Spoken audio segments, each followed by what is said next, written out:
video got cut off there.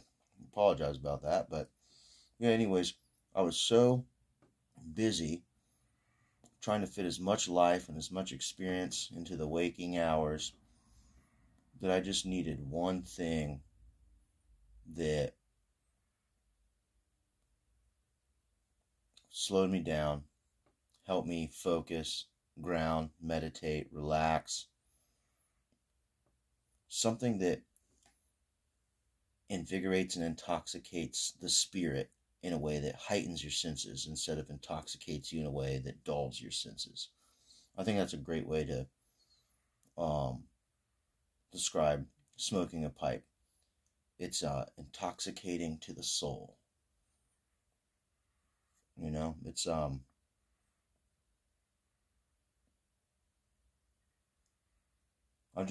really enjoy it, and I'm just so grateful that I stumbled upon Tolkien's books, and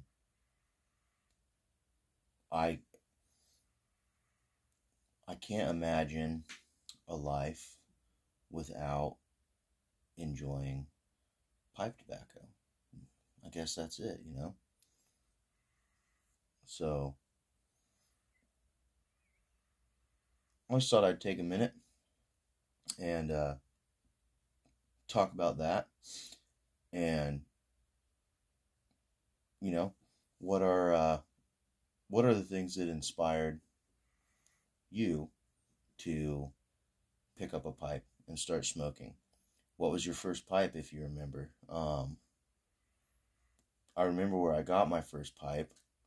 I was on a trip with a friend, helping him move into the Savannah College of Art and Design down in Savannah, Georgia. And he was a couple years older than me, so he was going off to college for his freshman year. And I think I was 17, because I had a driver's license, but I didn't have a lot of driving experience yet, especially like across state lines or really major cities. And so I drove down there to lend some muscle for the move and get some good driving experience. And I remember we took some bicycles down there, and my buddy Chad and I, we were riding all over Savannah, just getting into stuff. And what like an awesome, beautiful city, and a really fun place to walk and ride a bike around. And I remember something just struck me, you know, like right then and there, because like I'd given up on cigarettes, and I had flirted with some cigars, which I liked all right. You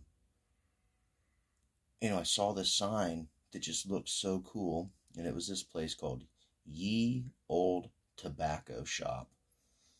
And at first I was like, oh, let's go in there and just see, like, it's got to be so cool in there. And in my head I was like, oh, you know, I'll get a cigar or whatever if they don't card me. Because I wasn't of age to buy tobacco. And I remember walking in there and seeing this very cool archway with wood up against the brick. And, I don't know, it said something like the tobacco corner or tobacco alley or something like that. And they had all the jars like a proper tobacconist does of all the different bulk blends. And then they had tin stacked all around it. And they had all kinds of pipes everywhere.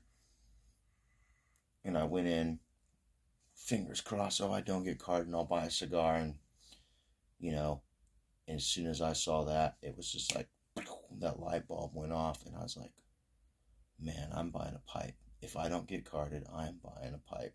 So, sorry, Ye Old Tobacco Shop, if I'm selling you out. You didn't card me, but it's been so damn long ago. I think you're okay. I don't think anybody watching this video is going to report you. Yeah, I bought a pipe. I think it was some kind of a Peterson pipe. I want to say, it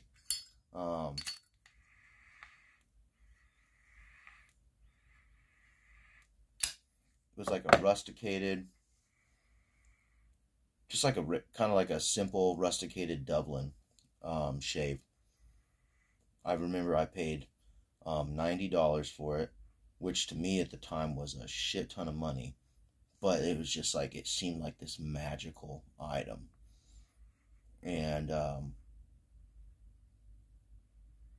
was really surprised the guy didn't card me, because I told him, I said, oh, this is my first pipe, you know, like, I have no idea what tobacco to buy. And he, you know, was like, well, just smell the jars and pick one that you like the smell of. And I ended up with like a Bing Cherry and a Black Cavendish. And then he told me that a lot of the locals there like to mix them half and half. So I ended up with 3 bags of tobacco. One of just a Black Cavendish, one of just a Bing Cherry, and one that was a 50-50 mix. And for many, many years, that was my go-to. You know, when I couldn't get stuff like that, I would smoke a lot of Captain Black, a lot of the, like, what is it, like the True Value or whatever, kind of like the generic bulk tobacco, things, and a lot of things really similar to like the 1Q blends that, you know, I'm sure a lot of shops get in bulk and rebrand it as their own thing. And I smoked a lot of that for years, and that was my first blends. And I don't have that first pipe anymore, which is kind of a shame. But I actually lost it in the woods hiking with a buddy. I had 2 pipes, and that was the only 2 pipes I owned at the time. And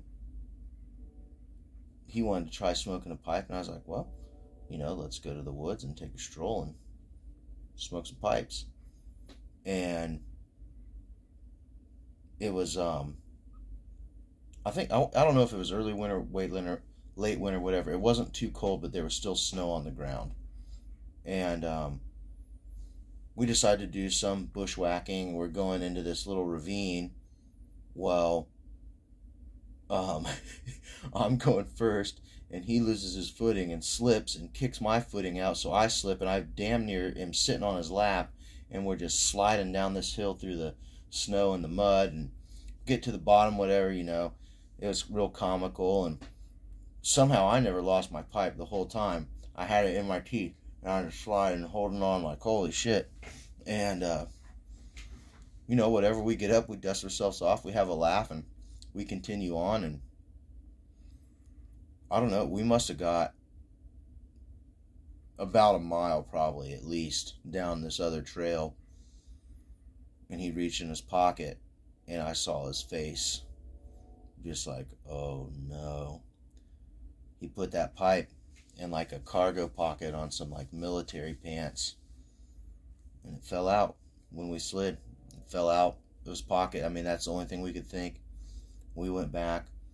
We scoured every inch of that trail. We retraced our steps. Couldn't find it. And I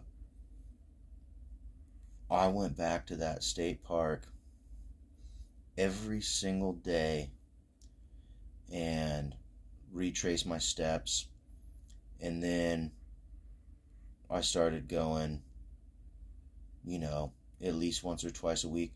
And I looked well into late spring, the beginnings of summer, before I finally gave up and thought, well, either somebody found it and carried it off, or the gnomes took it. Maybe some of the native spirits took it. And I was pretty distraught for a while over it, because that was my very first pipe.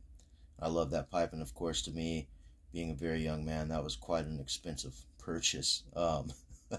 Which $90 is still a decent amount of money to pay for a pipe, but of course, you know, when you really get into this pipe smoking stuff, you, at least I do, I feel like I make the excuse every once in a while to buy like a $300 or $400 pipe, justify it by buying a bunch of $3 to $10 pipes at flea markets and stuff and fixing them up. But so it hurt my feelings to lose it. But after a while, I had to kind of laugh it off and chalk it up to. So there was some mounds at this state park, and at one of these mounds, it was like one of their great mounds, and it was a gathering place where these tribes would come together to celebrate high festivals like the winter and summer solstice and the equinoxes. And there was this absolutely massive oak tree that had grown up right out of the center of this mound. And they had it fenced off, but kind of lazily fenced off. And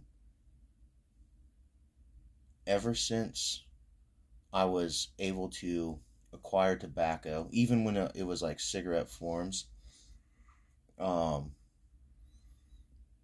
would always, as soon as I got to this state park, I would go to that mound, I would climb up over the fence, and I would walk up to that tree, and I would, break open cigarettes or cigars and sprinkle tobacco. There was this little hollow, not very big, but this little arch-shaped hollow right at the trunk where it met the earth. And I would sprinkle tobacco in there, and as I got into the pipes and started getting pipe tobacco, which obviously I considered much finer than cigarette tobacco. Even the cheapest drugstore tobacco I considered to be much finer than cigarette tobacco. And I would always leave some there. And it was just something impulsive, I guess. It felt like a respectful thing to do, some kind of an offering of a gift. And of course, later I learned that how sacred a lot of the tobacco and things were to them. And so I had to eventually chalk it up and kind of laugh and say, well, the pipe fell out of your pocket, maybe, and the spirits of this land said, well, you've been leaving us tobacco for years, but you didn't leave us any damn thing to smoke it with, so we took your pipe. So it was only fair, I guess. But anyways, that's my pipe story and ramble for this evening, midnight, the witching hour, whatever you prefer to call it.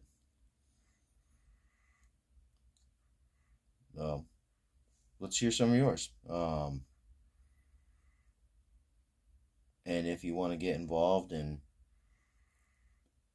our, I guess, relatively underground pipe discussion, because there's still very few people on there, and not a lot of it comes and goes. Like sometimes people are really chatty and active, and then sometimes it's like for days it's maybe only myself and one or two other guys corresponding. But on Telegram app, at the Piper's Table, you can find us on there. Drop us a line, say hello.